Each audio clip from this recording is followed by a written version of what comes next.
बिस्मिल्लाहिर्रहमानिर्रहीम इय्याका नअबुदु व इय्याका नस्तईन। मेरे पाकिस्तानियों, फॉर्म 47 की हुकूमत तो सिर्फ एक कठपुतली है जो एस्टैब्लिशमेंट की रजामंदी के बगैर नाश्ता भी नहीं कर सकते। ये हुकूमत जुडिशल कमीशन के क़याम से राह फरार इख्तियार कर रही है क्योंकि इसके दिल में चोर है। 9 मई और 26 नवंबर के सानेहात का हिसाब लिए बगैर हम आगे नहीं बढ़ सकते।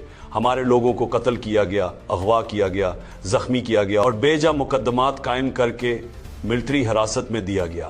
दुनिया की तारीख में कहीं सिक्योरिटी फोर्सेस अपने शहरियों पर सीधे फायर नहीं खोलते, मगर हमारे कारकुनान के साथ ये जुल्म भी किया गया। इन वाक़यात की तहकीकात के लिए कमीशन का क़याम नागुज़ीर है और कमीशन ना बनाना हुकूमत के झूठा होने की निशानी है। ये हमारे खिलाफ प्रोपेगेंडा करते थे कि हम मुज़ाकरात की मेज़ पर बैठने को तैयार नहीं, मगर हकीकत यह है कि जब हम मुल्क की खातिर मुज़ाकरात के लिए आए तो ये कमीशन का मुतालबा सुनते ही दूम दबा कर भाग गए क्योंकि उनकी नीयत में खोट है। मेरे खिलाफ झूठे मुकदमात चलाने के लिए प्रोसिक्यूशन को 50 करोड़ की रकम अदा की गई। इसके अलावा भी जजेस और वाकला पर हुकूमत का पैसा लगता है। ये वो पैसा है जो अवाम अपने खून पसीने की कमाई से टैक्स की सूरत में भरती है, जिसे सियासी इंतकाम लेने के लिए ज़ाय किया जा रहा है। इसी आदम इस्तेहकाम की बदौलत 2 सालों में 18 लाख लोग ये मुल्क छोड़कर बैरून मुल्क मुंतकिल हो चुके हैं। ये आलमिया है कि हमारा नौजवान बेरोजगारी और लाकानूनियत से मायूस होकर बाहर जा रहा है, मगर किसी को उसकी परवाह नहीं।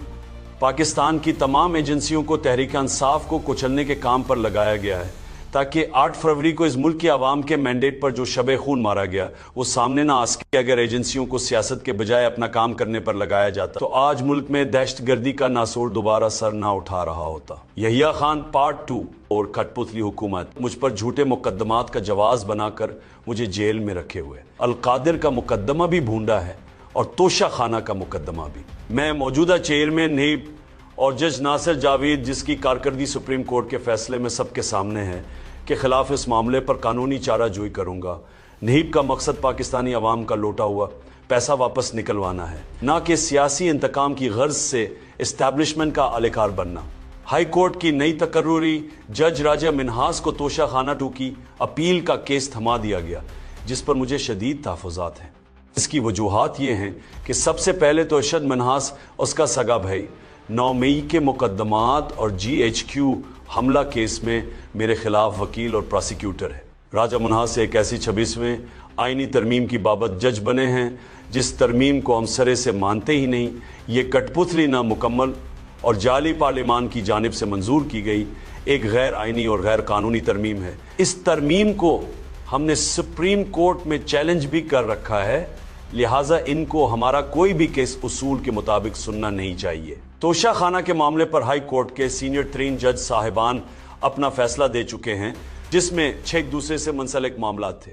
इन सीनियर जज साहिबान के फैसले के बाद सबसे जूनियर जज का इस केस को सुनना नहीं बनता। राजा मिन्हास की तकर्री एडहोक बुनियादों पर 26वें आईनी तरमीम के बाद हुई है और चूंकि इन साहब को मुस्तकिल नौकरी इस हुकूमत की मर्जी से मिलेगी, जिसे हर हाल में मुझे पाबंदे सलासल रखना है, लिहाजा यहाँ मफादात के टकराव का नुक्ता भी सामने आ जाता है, जिसकी बुनियाद पर राजा मिन्हास को तोशा खाना केस से उसूलन और अखलाकन अलग हो जाना चाहिए।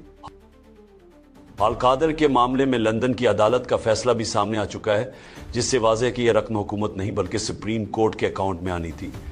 इसी लंदन की अदालत के फैसले से ये भी वाज़ेह हुआ कि ये कोई मनी लॉन्ड्रिंग या किसी जुर्म का पैसा साबित नहीं हुआ था। 21 अप्रैल 2020 को अलकादिर के मामले पर नैब ने एक इंक्वायरी कमेटी तश्कील दी, जो चेयरमैन नैब, डिप्टी चेयरमैन नैब, प्रोसिक्यूटर नैब और एडिशनल प्रोसिक्यूटर नैब पर मुश्तमिल थी।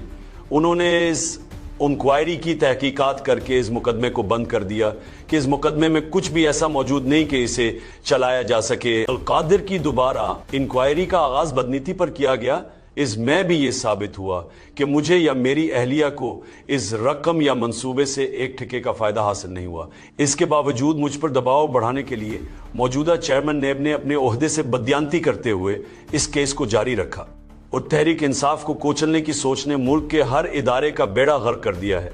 हमारे दौर में जो GDP ग्रोथ 6.2% थी, आज वो 0 पर है। मुल्क में सरमायाकारी भी मुसलसल नीचे आ रही है।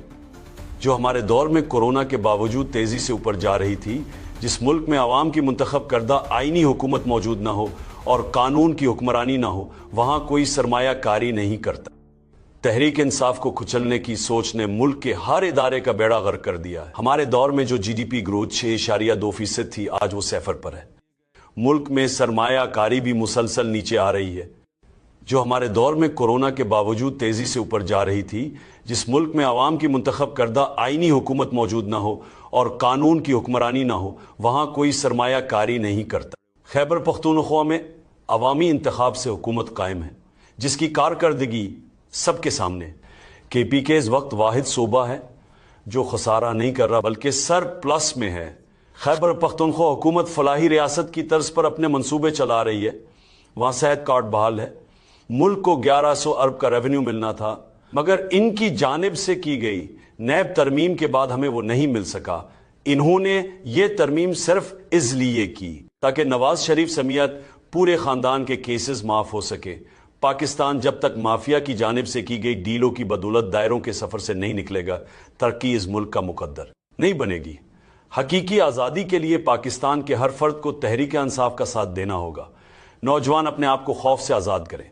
मौलाना रूमी के बकौल जब इंसान के पास पर हैं तो इसका चौंटियों की तरह रेंगना नहीं बनता। लिहाजा खौफ के भूत तोड़कर तहरीक इंसाफ की मेंबरशिप कैंपेन का ऐसे ही बढ़ चढ़ कर ऐसा बनते रहें।